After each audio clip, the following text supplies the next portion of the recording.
So this is the full council held on Monday, 22nd of January in the council chamber, Harpenden Town Council. And first we have apologies. Any apologies?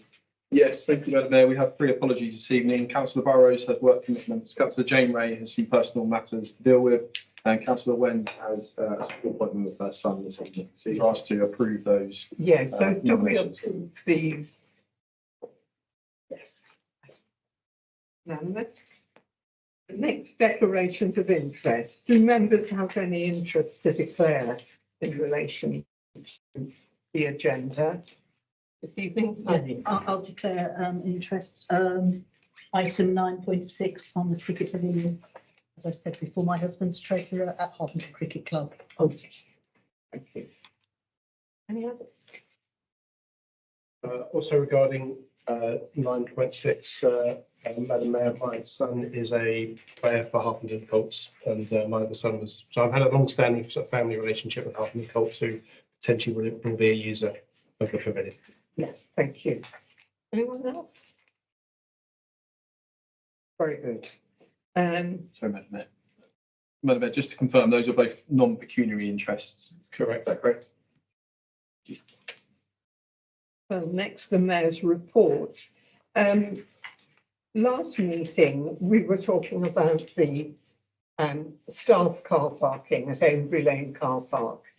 And you may know that changes have been made, and I'll ask Joe just briefly to explain what they are. Yes, what's essentially happened in summary is that through discussions between District Council and SLM, 8 spaces that were reserved for employees of the sports centre have been released.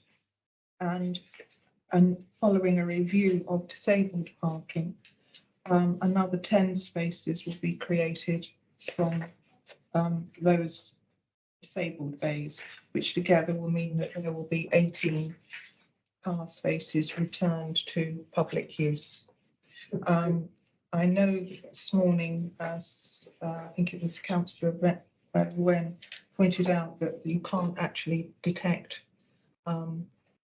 which bays can be used from the staff parking that were originally reserved. And I understand that this has been taken up with District Council to see if they can paint out the lines to make it clearer for everybody. So in a nutshell, we have 18 spaces back. Thank you. And we'll, this is being taken up by our colleague John Galvin on the District Council. So we hope that this will be marks, will be painted out and it'll be absolutely clear which are available to members of the public to use.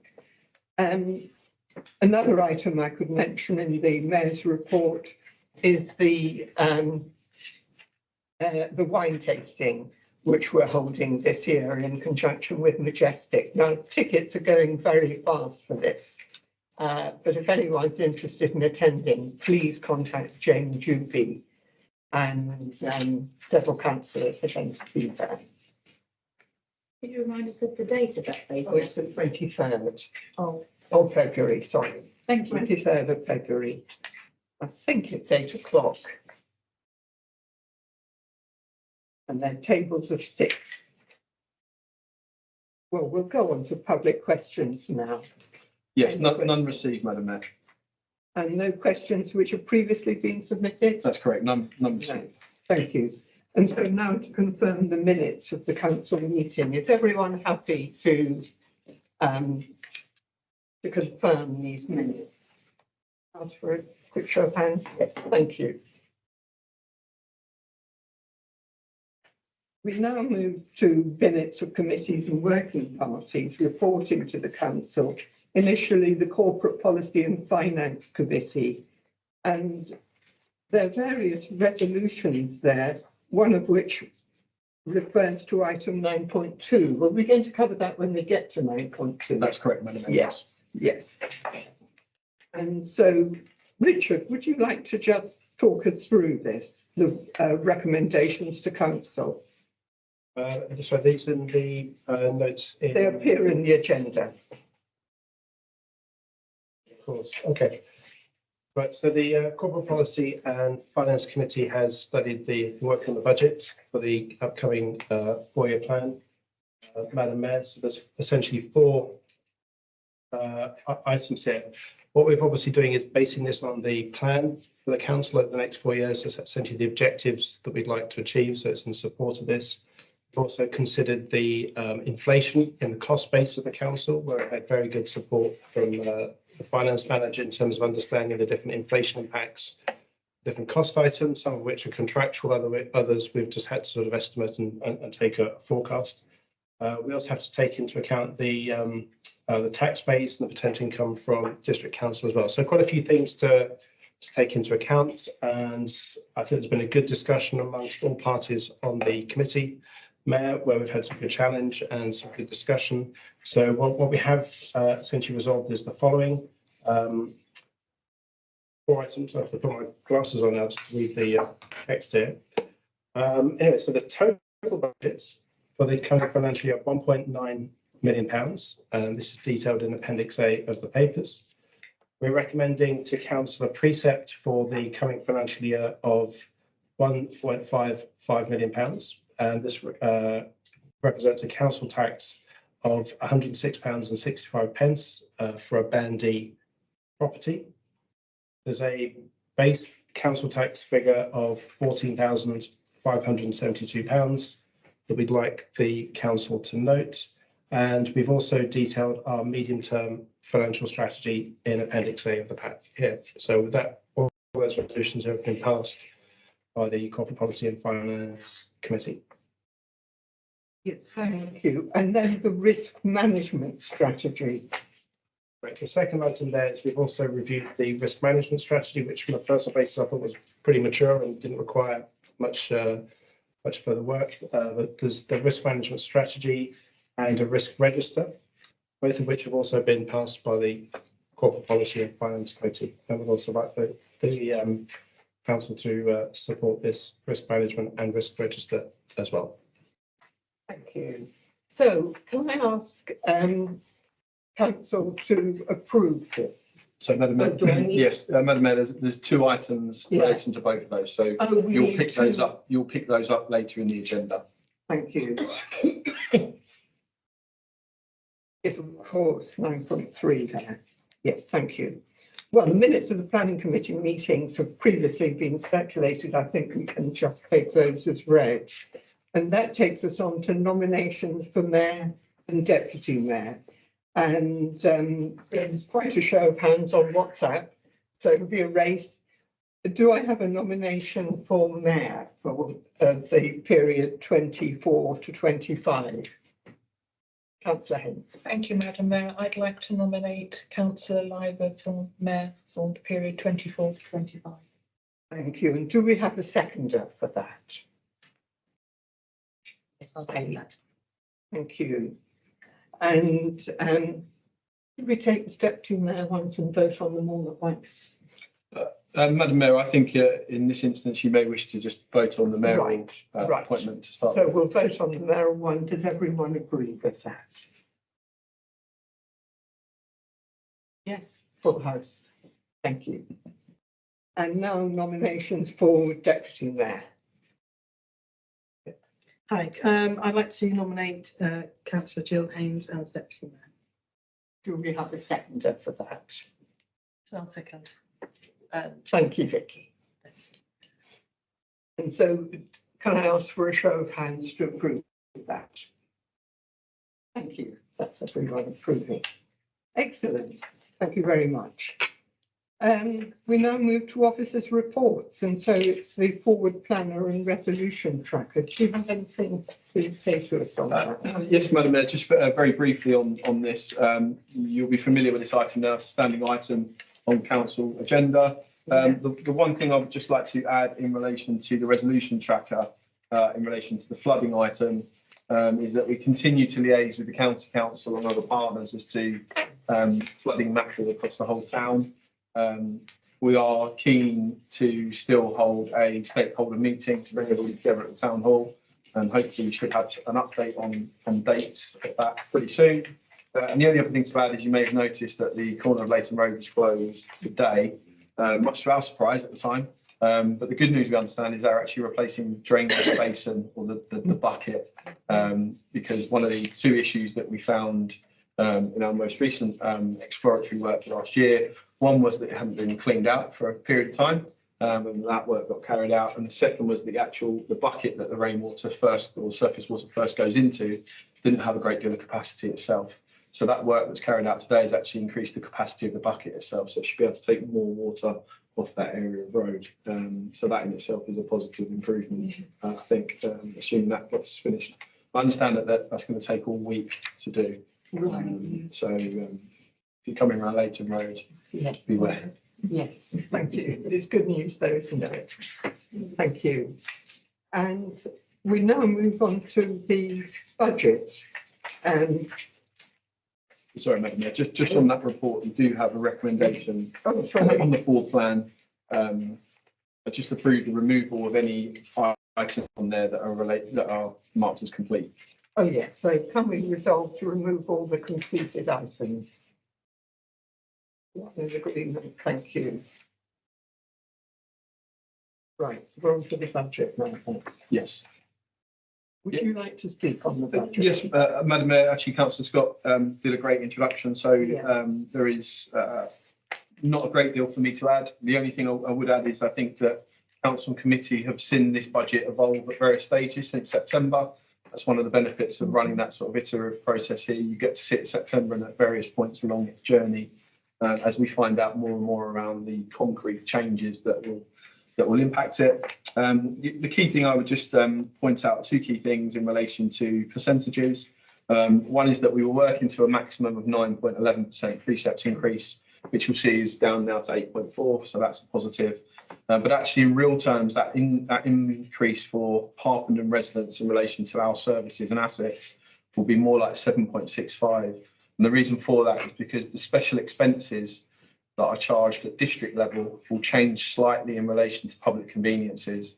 So in theory, the special expense at the district level will slightly go down, and we've budgeted in our budget for that to slightly go up. So actually, the net increase on Harpenden residents is 7.65%, so even slightly lower than 8.4.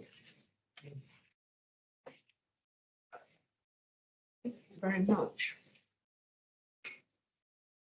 Any comments on that? I'd just like to, for the record, my thanks for Councillor Officer Williams for the work he did on the budgets. Very high quality, excellent commentary and discussion during the process. So I was very pleased with his leadership and his contribution during that process. So if the town clerk will sort of pass on my thanks to Dan, that would be very much appreciated. Thank you. Thank you. Well, we now move on to. Yes, you have to take these. Oh, right, sorry. The first two.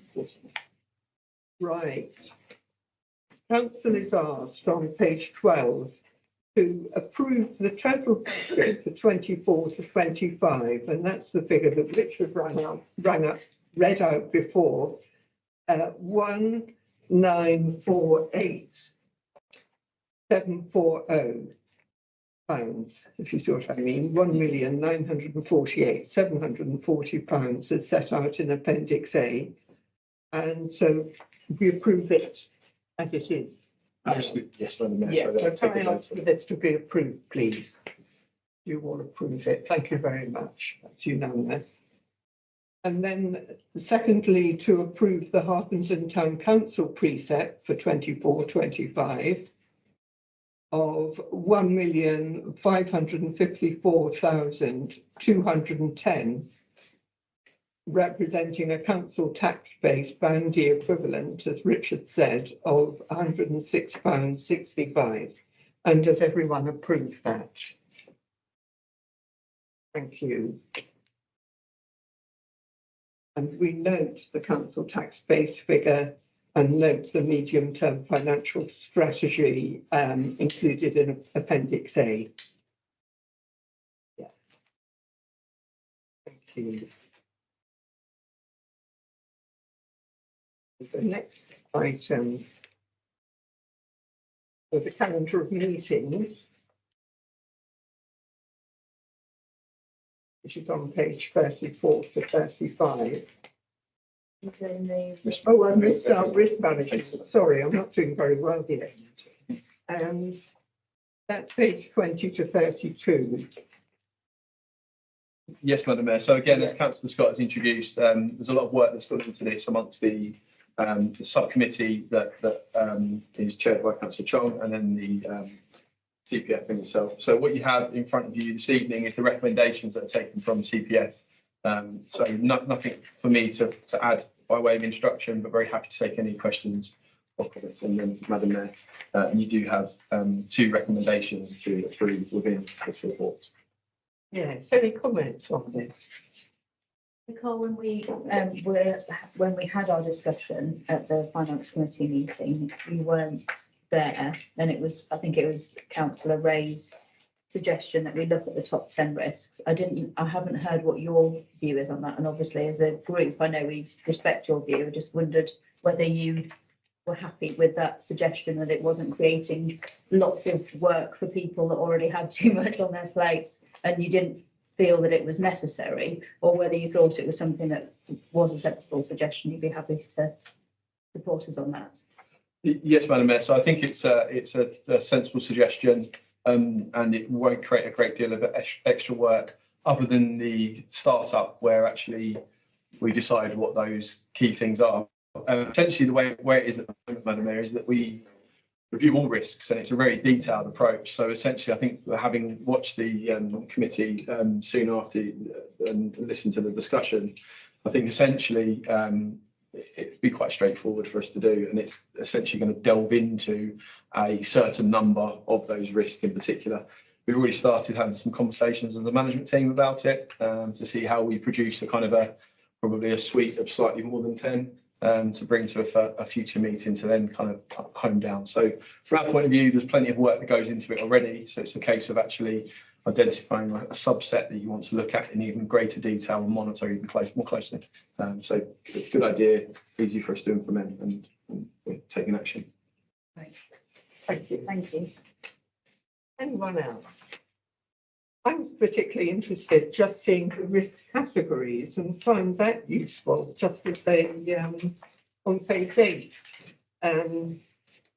Particularly thinking of areas that you might not initially think of under this, such as reputational risk. And so I find that very helpful. Well, are we ready to approve? We're asked to approve the risk management strategy and risk register following the recommendation made by Corporate Policy and Finance Committee, and that's set out in para 3.3. So do we approve it? Can I ask for a show of hands? Thank you. That's everyone. And we note the recommendations made by Council and Risk Subcommittee set out in para 3.4.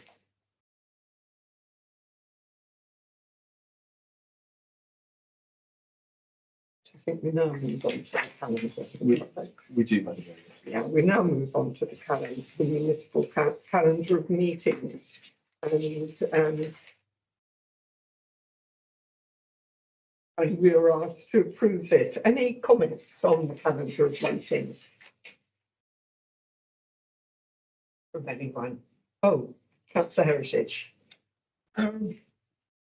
Just one thing, and I know it only directly affects me, but it does cause me embarrassment in respect that being a district councillor and a town councillor, unfortunately, there are 4 dates in the year when our full council clashes with district planning. I realise you're good self. Yeah, I have the same problem. Comes on the same thing. The problem I have is that being the most senior councillor on the planning committee, I'm told I'm expected to attend. And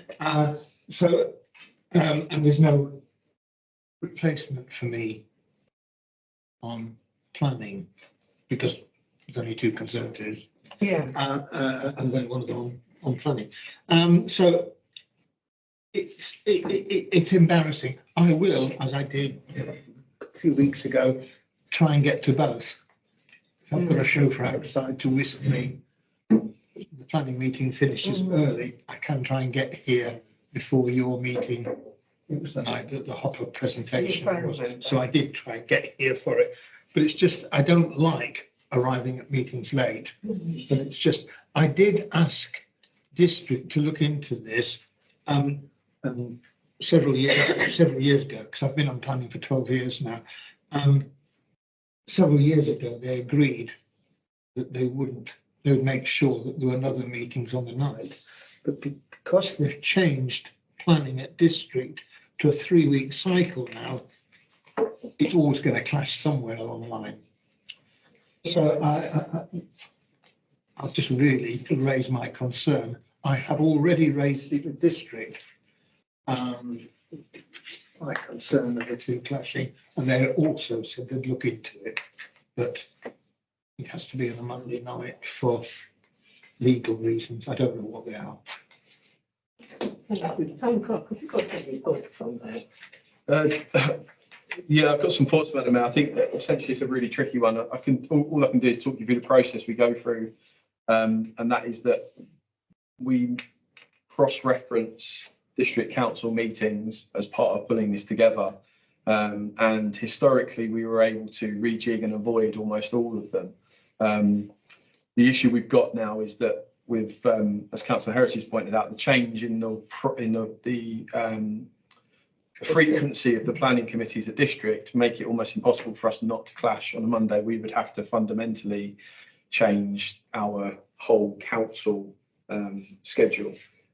Because, or you'd have to move council to another evening, but then you're starting to clash.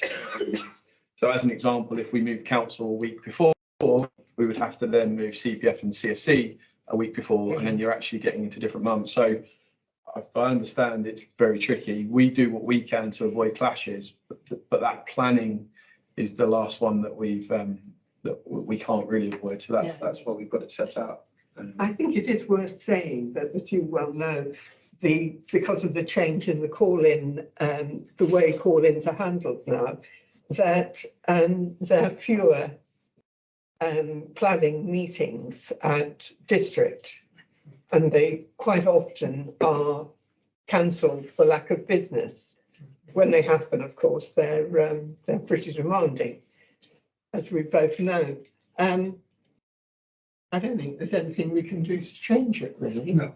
Not really, Madam Mayor. It's one of those that if we could find an easy solution, we would, but we would essentially be rejigging the whole of our governance structure in order to avoid it. And yeah, For one person, I wouldn't expect it to, but it's just to voice my concern. Yes, thank you. Noted. Thank you very much.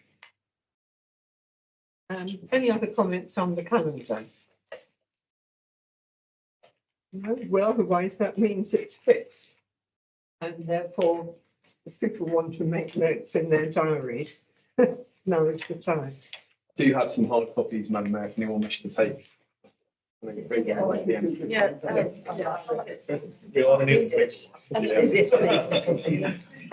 Not of me. It's the blue, the ones in blue, you can Exactly. see what they are. They're full council, are they?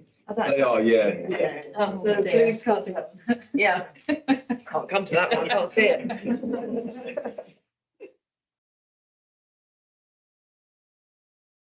I think we need to approve them. Yeah, so that's correct. It's just. So as there are no more questions, can we approve the calendar, please? Thank you, everyone. And that takes us on to appointments for the new governance structure. Councillor, any thoughts on that? No, Madam Mayor, other than at the last meeting back in November, you approved the new governance structure. Since then, we've asked for nominations for the various new parts of that structure, and this report sets that out. Yeah. Essentially, Madam Mayor, once this is approved this evening, in particular for those new working parties or committees, you're going to see a flurry of emails and requests in the next few days, mainly from Jane, thankfully, not from me, trying to tie down some dates for lots of these. And what we will try to do as best we can is to try to get the dates now for the rest of the year as best we can again, so that we aren't every couple of months trying to coordinate putting them together. So keep an eye out for emails in the next couple of days. And if you're able to respond quickly, that really does help us to get things in the diary as quick as we can. Well, thank you very much to councillors for putting names forward to join the new committees or for staying on the other ones. Thank you very much. Oh, we have to approve the appointments.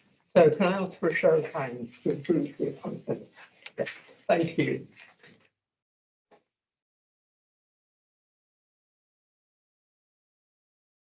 We now move on to the Rothamsted Park Pavilion project. So, got.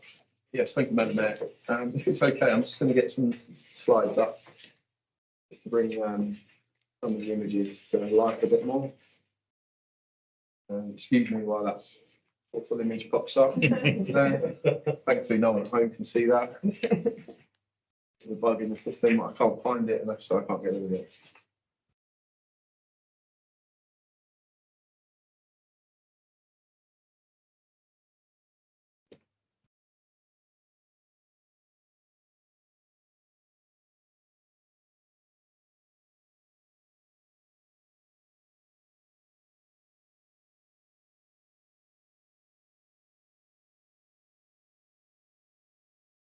Madam Mayor, I'm just going to abandon that route and just go down a slightly different route. That's not playing for some reason.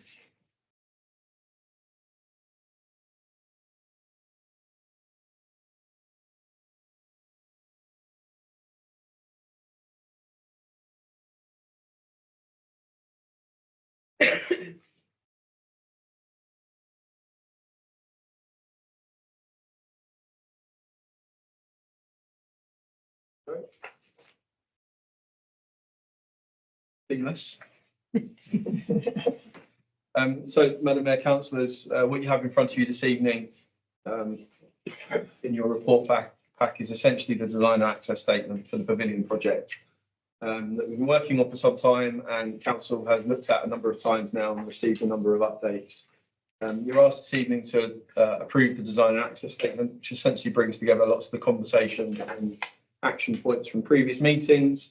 You're also asked to note that demolition of the existing pavilions is going to be deferred until we've got a greater understanding of the how the planning application goes. We could have cracked on with the demolition, but actually we think there's going to be some financial benefits to waiting until we know whether we're going to be building a new pavilion off the back of planning.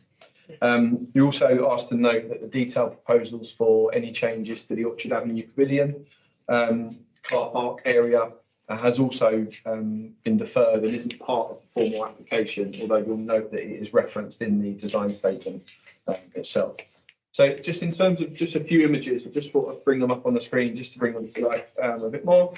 You'll be familiar with this one, the overall location. So you'll see a movement of the pavilion further south, I think it is, compared to the existing place.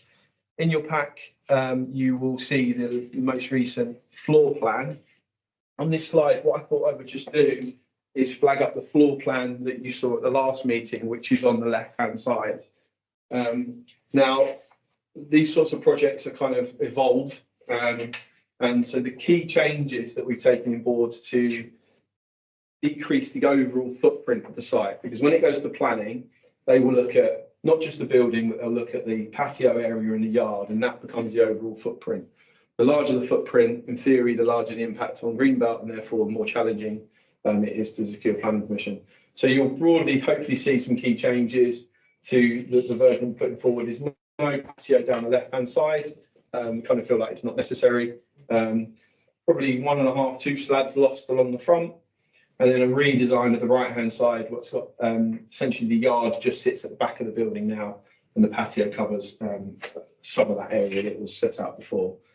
So overall, that's a lower footprint than we've put forward previously. We've done that because our last look at the plans, we wanted to basically put forward that the minimum footprint required to deliver what we think will be a great facility. So that's what that looks like. You'll possibly recall, Madam Mayor and councillors, that local residents who we've engaged with a lot were also keen to see changes to the footprint. So we haven't done that as a result of that, but it's some of the points that they made sort of looked at in more detail, and that's why we've come up with the version on the right hand side that we think will deliver a good pavilion for the park. The internals haven't really changed, other than some change to windows and some doors that were opening in the wrong way and perhaps in that slightly wrong spot. But otherwise, it's as you saw before. Just to recap, this is a kind of visual looking down from the cricket square. So we've deliberately included the greyed out existing pavilion in there to give us a sense of what the views look like in comparison. We may be slightly biased as officers, but actually we think that that's much less of a negative impact on the view across the park compared to an existing derelict pavilion. But we want to include the security fencing that we have to keep outside the current pavilion. Yeah, exactly. Yeah. So there's that visual. We've got this visual which actually removes the existing pavilion. This is looking up from the park. Again, less of an impact, the key view compared to what there is at the moment. What's the bit behind that was grey on the, when you're looking the aerial view? Is that sort of like an area that you can keep stuff or something? What's happening behind it? Is that undercover, that grey bit behind the? So that's just, it's kind of like a yard area, so it won't be undercover, so it'll be fenced in. Okay, and that's to keep certain equipment. Right. In order to support the grass pitches, essentially, that's the plan. Oh, I see. Okay. And the bin store as well. And of course, yeah, the bin store, yeah. Right. I should have mentioned, Madam Mayor, at the start of these, I'm not sure why I'm talking, because the expert here, Sarah, so she'll be able to pick up on anything that I don't mention. Sarah leads on all our projects and community work. So key view, the last one we've got on here, Madam Mayor, is from this angle down. The reason we want to include this one because it shows the very important biodiversity feature in the new hedge, which covers one side. Important from a biodiversity point of view, but also actually it blocks the view of the pavilion, and that's it makes it much more sensitive to that view going across there. Are they connecting, or is there a little access path that side? There is a space, yeah. So the last image I wanted to show, this is from our habitat plan. So essentially under planning requirements now, we have to show biodiversity net gain. The beauty of this project is actually that what's there at the moment isn't particularly great for biodiversity. And so what we're producing and our plans to have grasslands, neutral grasslands and modified grasslands around the existing pavilion would be a huge increase in the biodiversity net gain. And a percentage, Madam Mayor, that I always forget, that Sarah remind me. 40.86% increase. Yeah, on the site as a result of the project. So that in itself is a real positive. Madam Mayor, that's the introduction that I wanted to give. I'm very happy to take any questions that councillors may have. Thank you. Questions from anyone? Or comments? Just note from some of the residents' concerns that they are anticipating antisocial behaviour around the pavilion. I think it's really important that the CCTV is going to be there, because that should act as a real deterrent. Yes, Madam Mayor. So absolutely. So the CCTV will be in place around that area. It will be linked into our current network, which is monitored 24/7. And my other take on that, Madam Mayor, is that this is going to be incredibly well utilised most of the time, not least because of the connection we wish to make to the AGP. And what we do know in terms of antisocial behaviour, generally people that are undertaking antisocial behaviour don't want to be around busy places. So we think a combination of how active the facility will be and the CCTV will be a strong deterrent to that. But of course, we'll monitor that really closely as we do with all our facilities. Thank you. Any other comments or questions? Just a quick one. Assuming this all goes ahead, have we got any idea, any rough idea of what the annual maintenance costs will be? Yeah, so the costs that we set out in the most recent business case for this one was around about £10,000 a year was our estimate. Now, of course, the older the building gets, the higher that will go. But in terms of utilities and initial costs, it's fairly low. And that's partly because the council remember that the club room is quite a minimal club room space. At one point, the council was considering a bigger hireable space, which actually would have increased our expenditure. So relatively low to start with. The principles of this project have always had environmental considerations. So you'll note that the solar panels on the roof, we've got water retention systems that are either going to be put in from the start or we'll be able to put in the future. So actually it'll be quite a sustainable facility in itself. Just on that, have we got water capture at the site next to it? Rainwater capture to use there? Sorry, what do you mean? Next door, so do we capture water off the roof of the storage site next door? Yeah. Do you know, Madam Mayor? I'm not sure. If there was, then it might be something we could capture it because they're so close. We could capture it off that roof as well and move it across. That won't take too much. I think the key answer to that, Madam Mayor, is that should we progress with an item later on the agenda, if that building doesn't have that sort of water retention, it's something that we want to put in place. It probably doesn't. And, we'll double check that and let you.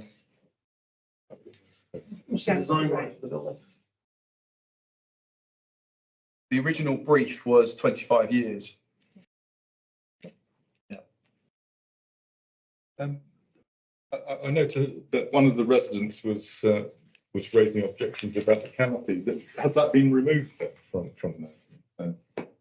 No, Madam Mayor, no. So the changes that were taken since you last saw this were one of two types of changes. One was where the council requests to make a change, and actually wasn't many of those.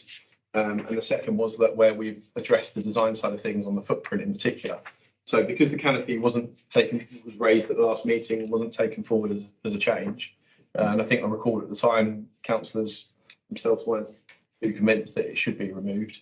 We haven't changed anything in the design that hasn't already been approved. It's where the clock faces, I think. Sorry? Is that it with the clock face? I would say I couldn't see it. I couldn't really make out. I think, Madam Mayor, it's a modest sort of canopy. Is that? Yes. Yeah. I had a question arising from 4.1 about the discussions with external funders. Am I right? We don't need necessarily to put this out to tender, or not just out to tender, but to try and raise funds to complete it. As I'd understood it in our budget, we are able to take this forward. Obviously, it would be icing on the cake if it didn't cost. We didn't have to take it out of our capital reserve, but it just seemed worthy of mention.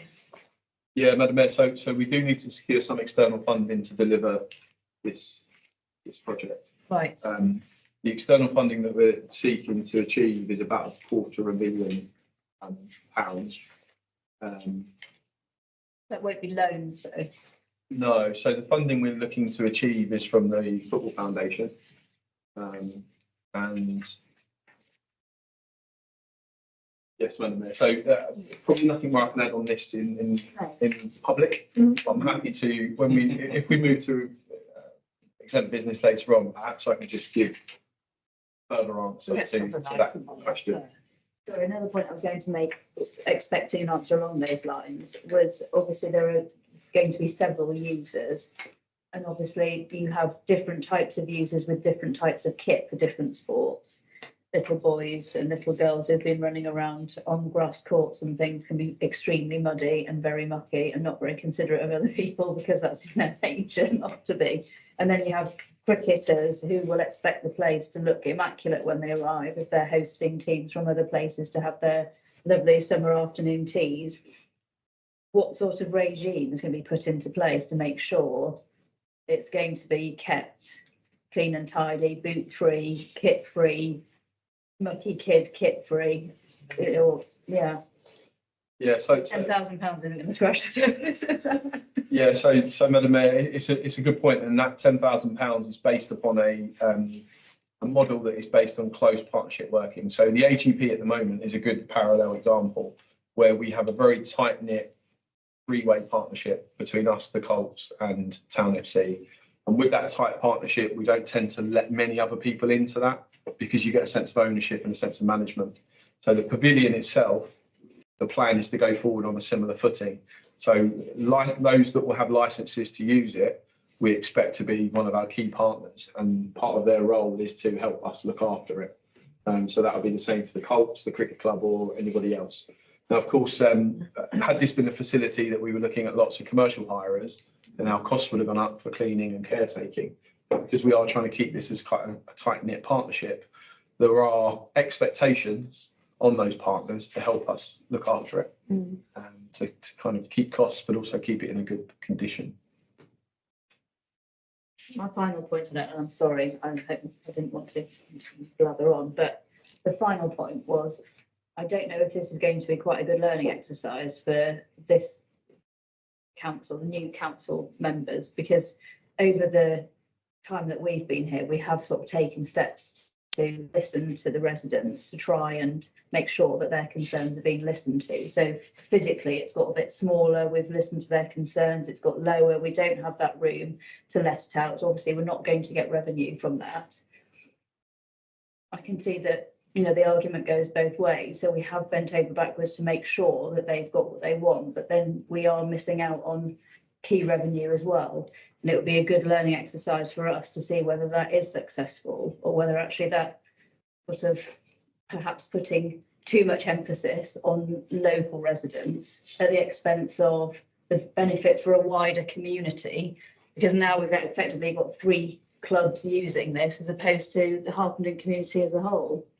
So it's just a point really rather than a question, Madam Mayor, that it would be useful for us to note for going forward how much emphasis we put on a small, relatively small group of local residents when an asset like this could be for the benefit of Harpenden as a whole. What's your comment on that? Oh, Madam Mayor, I think probably all I can say is it's a really good point, and it's one for councillors to ponder, I think, rather than. Yes, exactly right. Yeah, absolutely. Yeah. But also, I think, obviously that's relevant, but actually the pre-planning advice was carried greater weight than that, because I think we were told that the application that came before us when we first came to council would not have got planning permission. So we had to go back.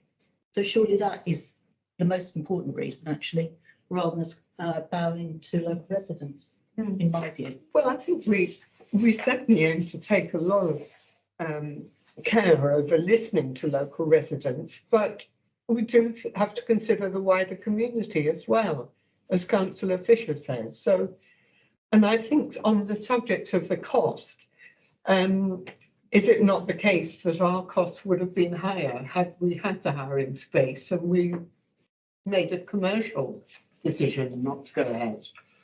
Yes, Madam Mayor, it's part of it, if you like, but essentially the key driver for the size and the scale was slightly to Councillor Washington's point around planning or pre-application, although there was ways around that. But it's more to do with the scale of the building and yes, there would have been greater cost had we had a bigger hireable space, but actually there would be the opportunity to bring in greater income. So the actual overall build probably wouldn't be a great deal different in terms of cost. Really. I think, Madam Mayor, the way you've gone about this one is you've listened to residents, but you've always taken decisions with kind of a complete picture. So you considered residents' views in line with the views of the cricket club, in line with Colts, in line with pre-application advice. And I think that's the learning, is to take these decisions with as much information that you can arm yourself with. You'll never be able to have all the information you might wish to have. But I think it's a good example of where you've used a range of different data and views and evidence to shape your way forward. So that in itself, I think, is good practice. Where do we think we are on cost and how much it's going to cost? Obviously, there's quite a bit of time gone. There's quite a bit of inflation in construction costs. Yeah.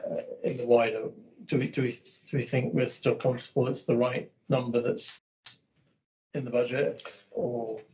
Yeah, I think the overall project cost at the moment, absolutely. And again, Madam Mayor, I'm very happy just to pick up on that a bit more in the Yeah. exempt business when we move to that on other items, because I'll Right. probably give more information. Very good. Let's move to exempt business for that. Oh, councillor Scott. So I just have a record about the famous canopy, and I'm just trying to make sure we respond properly to the local residents. And I fully take the points of councillor Fisher, but people have taken the time to organise and write in, and we've rightly taken the time to consider and respond to that. But just for the record, I mean, I look at the visual on page 54, Carl, of the building. Personally, I think it's a very good looking building. It will be a huge asset to the town in many ways. Just optically, there doesn't seem to be a materially large canopy itself. I personally don't see anything that's out of character or is overhanging or providing a haven for antisocial behaviour. Maybe I'm sort of missing something, but and combined with the comments about the network CCTV coverage that we have on the sites, unless I'm missing something, it does not appear to be a material canopy that's going to attract large groups of badly behaved residents. Yeah, Madam Mayor, I think as officers, we would agree with that. I think on page 51 of your pack, and I suppose you haven't got this on my presentation, it's quite small, but on the elevation A and elevation B, the side angles, you can kind of see the size of the canopy, which is below. It barely warrants the term canopy. It is, yeah. If I look at this, it's. So we're confident that we've designed out antisocial behaviour, which is one of the things that you aim to do with any sorts of development. Of course, we can't guarantee that there won't be any issues, but in our view, the canopy is an important feature for the building, at least from a practicality point of view, bad weather and having a bit of shelter for cricketers and footballers. So we think it's minimal would be the way we would describe it. Yeah. One final point, it's probably not the most glamorous point we'll make this evening, but I think quite rightly notes the benefits of sanitation. And we quite rightly want young people, the young girls, to be playing a lot more sports, and there's very limited toilet provision at the park at the moment. And I think, the interest, I have a daughter and I'm very keen for her to play as much sports as possible. So the provision of more sanitation and privacy on the site for young people and older people, I think is very important and a big benefit of this development. And that's why I'll be supporting it. Thank you. Any other comments? Well, I know we're going to talk about this in exempt business, but I think really congratulations need to go to Sarah for all the work she has. Yes, absolutely. Thank you. And I also have to say to Heather as well, Heather Scott has done a lot of work on the design access statement. Yes, absolutely. Well, we now need to agree the design and access statement that's set out in Appendix A, and note the demolition of the existing pavilions will be deferred until the outcome of the planning application is known, and note that the detailed proposals for the car park resurfacing will be brought forward during the planning application process. So do we agree with the design and access statement set out in Appendix A? Ask for a show of hands. That's unanimous. Thank you. I think we now move on to the electrical supply and CCTV. So, you have your remarks. Yes, thank you, Madam Mayor. So this is a topic that you have seen before. This is the introduction of the electrical supply, the town council's own electrical supply to Rothamsted Park. Within the pack, we have included the report that came to you in September that gives you the context to this. So I'm not planning to go back over the context of why we're doing it, but I did just want to throw up this visual on the screen at the moment to give you an insight into a couple of the updates. So since council approved this at the end of September, we've of course cracked on with scoping the work, but we've also taken forward two other ideas and suggestions that came from council and the things that we had at the time. those relating to fibre, cabling and an additional CCTV camera. So the arrows you've got on the picture here aren't exact locations, so they don't quite run as smooth as straight lines, unfortunately. The blue arrows, what they're showing is the electrical supply will be taken from around the front of the town hall building that we're in at the moment. Just a bit of context, a reminder, the electrical supply at the moment comes from the leisure centre to the EMC and then across. So we take complete control of it. So the blue lines will be taking electrical supply out the front of the building. We'll be wrapping it around the building till it gets into Rothamsted Park. It will take a slight detour left to feed the 3 columns that we've got along here. Then it will go up the Lime Avenue and then across, connecting to the existing cabling that's underground that is slightly questionable, we should say, at the moment.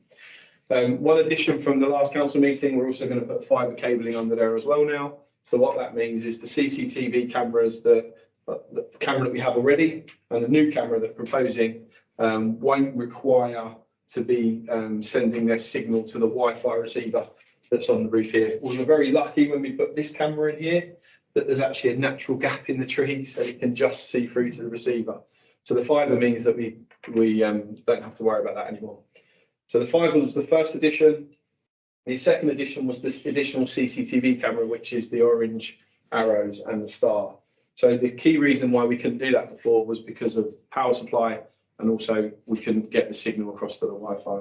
Introduction of the fibre means that we can not have the Wi-Fi issue, and the electrical supply, our own electrical supply, means that we can extend it to a location here where we can have a second camera.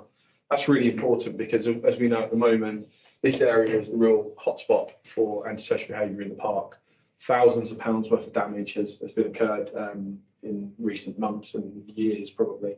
So this really helps us solve some problems and gives us more coverage within the park. The reason for bringing it back this evening, first of all, at council last time you approved a budget of up to £30,000 to deliver the new electrical supply. It's come in at 30,500. So I should have allowed for a bit more contingency back then. So formally, we're asking for at least some more funds to cover that. And secondly, we're asking you to approve the CCTV cabling and cameras, which is £16,000, which is coming out of a separate capital reserve for CCTV. So I thought I'd just get this image up because it's sometimes easier to talk through a visual than the report itself. But Madam Mayor, really happy to take any questions on that. Any questions or comments from anybody? I just like seeing the playground area. I think it's very important to get that CCTV there. There will be a problem there at some point, which will be probably more serious than just damage, I would guess. Yeah. Well, there's been significant damage, hasn't there? Consistently, unfortunately. Any other comments or questions?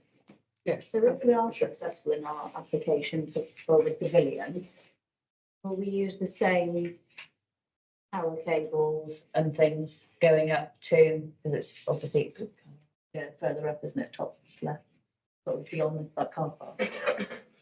So thankfully, Madam Mayor, we won't need to, and this is an image for later on in the agenda, but the power that we'll take for future CCTV will be either a combination of what's already up there serving previous pavilions, depending on how robust that might be, or taking it from the AGP where we've already got power supply. Yeah. So that would be more straightforward. Yeah. We may wish to lay fibre cables up there as well to make our life easier. Although we do hope that given the telecoms mast that's up there and the amount of electrical supply, there might be something that we can utilise that's already there. We will see on that. We've got a balance, haven't we, of 44,000, and we're at the moment for the fibre cabling, we're only spending 60, just under 16 and a half. Yes. Yeah. Yeah. So that could work. So there is additional budget for.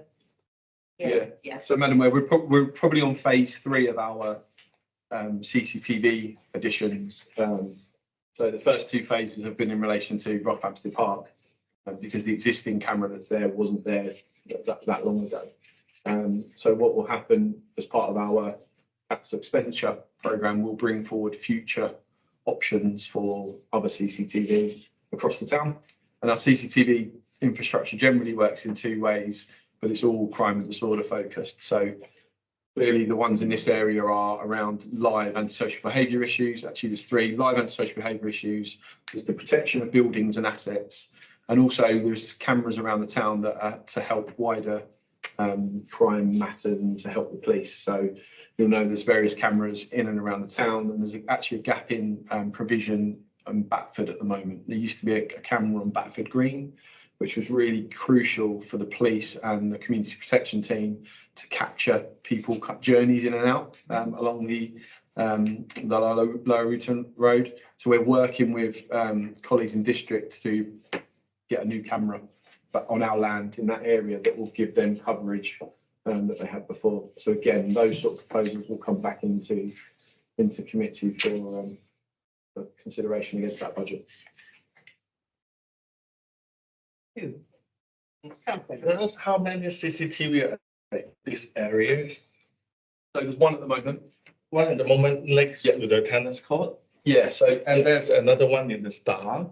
there will be. There isn't at the moment. So there's just one. There's one 360 camera that's monitored 24/7 by the control here. Originally, when it was first set up, all our antisocial behaviour was in this tree line here. Yeah. We So that's why I'm thinking, because we have a camera over there, so the antisocial behavior are pushed back to the blind spot. yeah. So when we put one more, the second one in the Star, will it be like move the behavior up to the front part? Because we are building the whole line all along the whole thing, wouldn't it be synergy or cost saving to have just one more in, because there's two playgrounds from my understanding, one is for the little children, one is for the elder ones. So will it be more cost effective if we have two that then we cover the whole area? So with this existing camera and the new camera, we'll get complete coverage over this area here. Oh, so it will cover the that area. Yeah, so the issue at the moment is this camera can't see into that corner Oh, because of the trees. but you can see to Yeah, so it can come across. Now, antisocial behaviour will generally always move somewhere else. But But the challenge we've got is you can't really second guess where it's going to move to. So you could think, okay, it's going to move to another area down here, so let's put a camera in, and then of course it doesn't. no worries, as long as it's that. But even though it moves, moving it out of the preschool children area is a good thing. Yes. Broken bottles and Exactly. other things that were there is, it will move, but so be it. That's the least appropriate area for it to be in. Yeah. And I think, Madam Mayor, the other thing to add, that CCTV is part of a kind of menu of ways of dealing with these. So we work very closely with police who have increased patrols. They've issued an awful lot of letters to parents and have taken some cases further. We work very closely with the youth outreach service, so we can try and get youth outreach workers when they have them into the park to engage these young people. So CCTV is kind of one way of trying to address the issue. I think it'd be useful when the CCTV goes in to get some signs up as well. Yeah. Both as a reassuring point as well. Yeah, absolutely. Yeah, we have to, in fact, whenever the CCTV. So. Thank you. Any more points? No, well, we're asked to approve the allocation and release of capital reserve to complete the new electrical supply works as set out in para 4.1.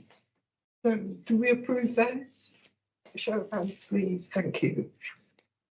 And then we are asked to approve the installation of a fibre cable and additional CCTV equipment in the play area. And can I ask for a show of hands on that? Thank you. And we're asked to approve the release of capital reserves as set out in para 4.2. Thank you. Show of hands. Thank you.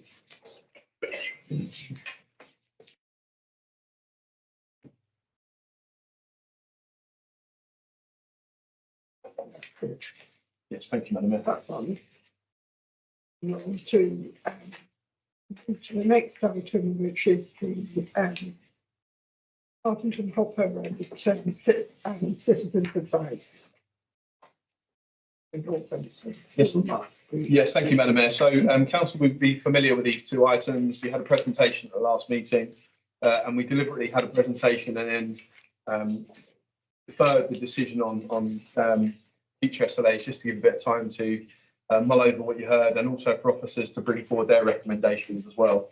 So the report you have in front of you, Madam Mayor, does those two things and mainly gives recommendations from officers, which you're of course not obliged to take, but we try to be useful in giving our views on matters such as this. So in terms of the Castad existing SLA, our view is that it's pretty effective, and we would recommend extending it for a further 3 years.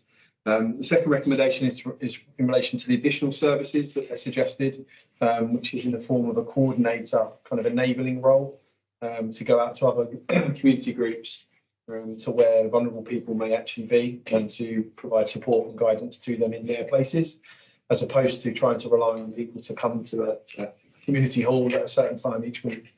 We think that's a model, Madam Mayor, that's worked really well in this town. I think the food bank was a really good example of where Castad are currently going into the district food bank and offering services. So we think for the additional £6,000 to run that support service, those two things we think will really contribute to the business plan priority around supporting vulnerable people. So that's why we're recommending those two to you. In terms of the Harpenden Hopper, Madam Mayor, or the Harpenden Connect SLA as the operating group, we're recommending a renewal of that SLA for a period of 4 years, because we think that as a sustainable transport initiative, it's continued to be worth supporting. However, our view at the moment is that there's not enough clear evidence to allocate and to fund new buses, particularly when the existing buses are relatively young, performing pretty well. And I think we heard some quite convincing arguments last time from Councillor Burrows in particular around the efficiency of some of the new diesel buses that we've got against some of the doubts of electric buses. So, you know, our officer view is at this time council should consider extending the SLA. In a couple of years' time, having a review as to whether the situation on the vehicles has changed.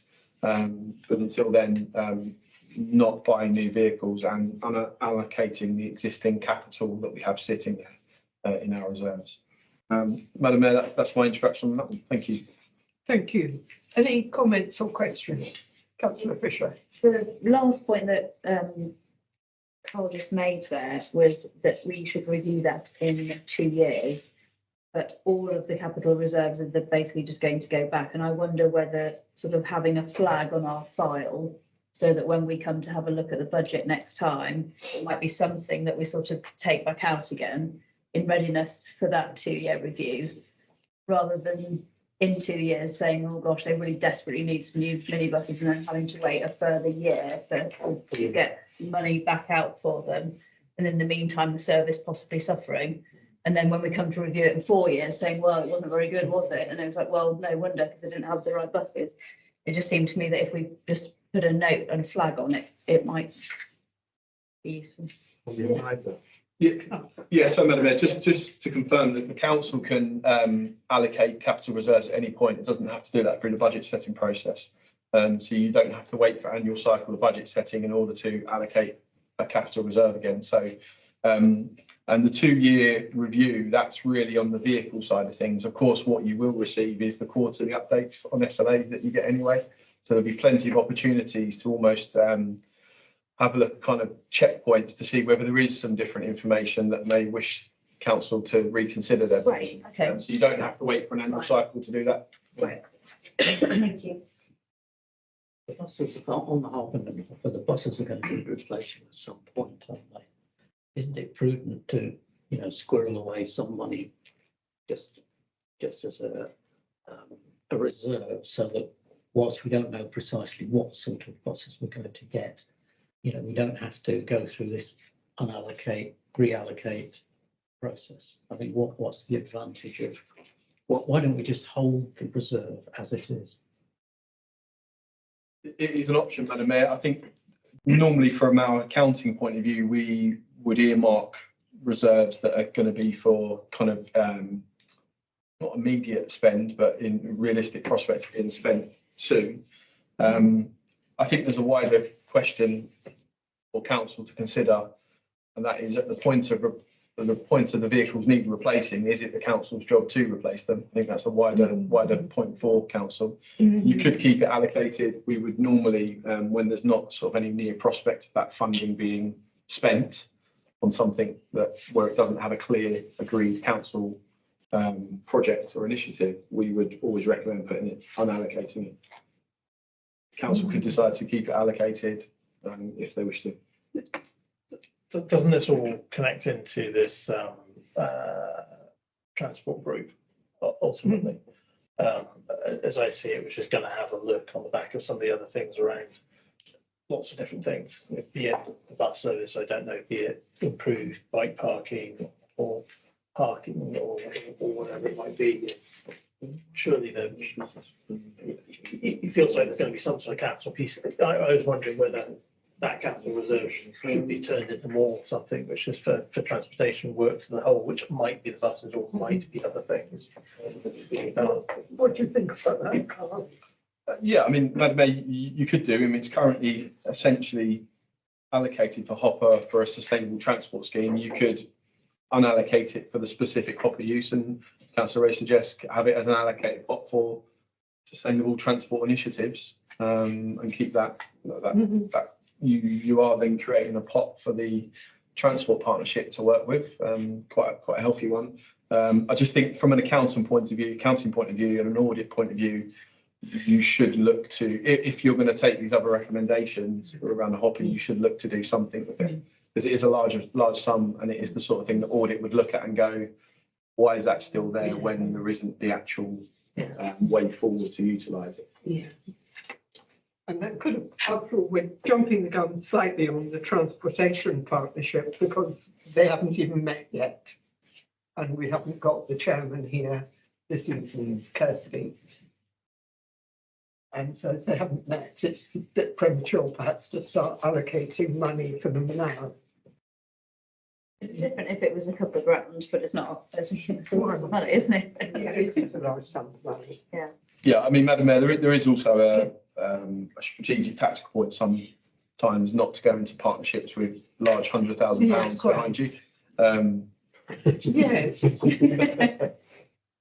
I was just trying to think of what art projects I could do. Yes. So I think, Madam Mayor, to capturing the various comments, the recommendation is to unallocate this evening.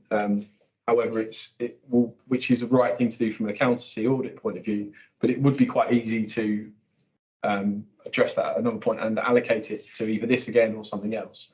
So by doing this evening, you're not then limiting yourself to do something else with the money at next council or committee making a recommendation to do something down the line. So I think our view would still be to go down the recommended route here. Okay. Yeah. Other thoughts? 2 points. One is I agree with Carl's point about improving our negotiating position in a future discussion by it being more difficult internally to allocate money. I think that's a very good point. And the second point about the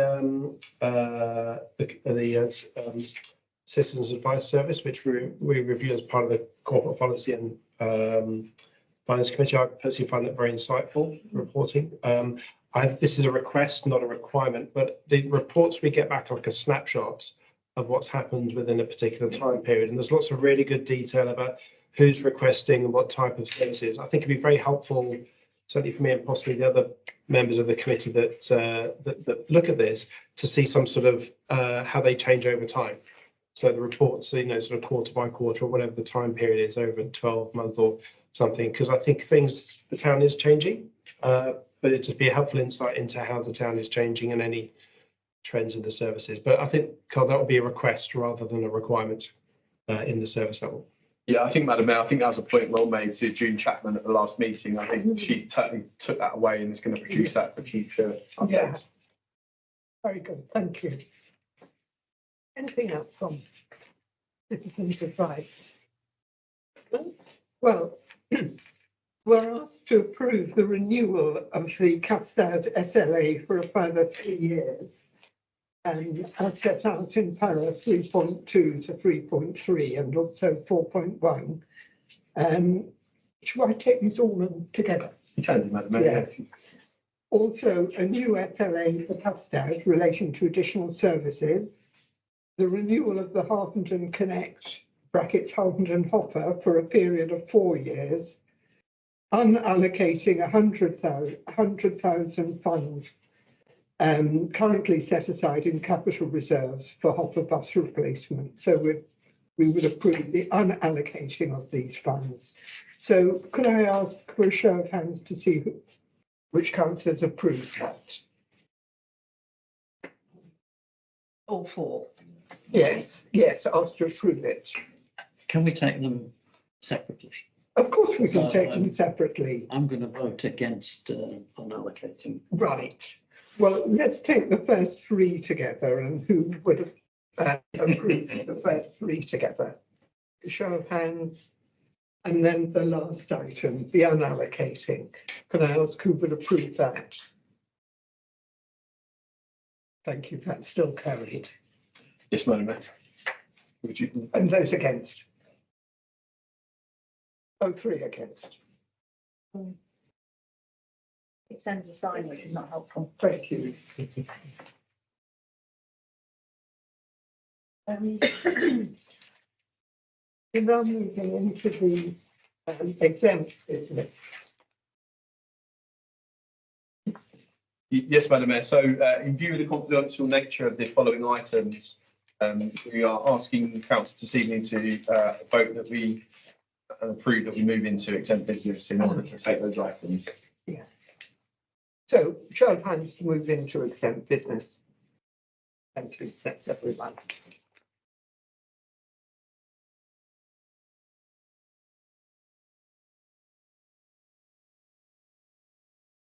I'll just stop the recording, Madam Mayor.